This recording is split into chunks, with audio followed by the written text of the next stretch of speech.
Šoreiz gribēju parunāt par saulcietības zonām. Latvijā ir 3 saulcietības zonas – 4., 5. un 6.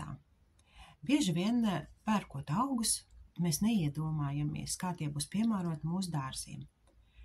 Vai arī esam atbraukuši Kurzemē un skatāmies, cik skaistas graudzāles, bet tad, kad mēs tieši tādas pašas iestādām pie mājas alūksnē, tās nes kāpēc nosalst.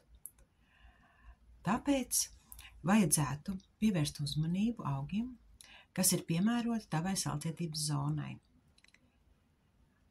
Bet tas tomēr nenozīmē, ka šādus augus nevar audzēt. Ir iespējams tos stādīt podos un ziemas laikā pārvietot uz siltāku vietu, piemēram, verandu vai siltumnīcu. Tāpēc, pirms iegādājies jaunus augus, vienmēr pārbaudi, vai tie atbilst tavai zonai. Tas palīdzēs izvairīties no vilšanās un nodrošinās, ka tava doba paliek skaista visu gadu.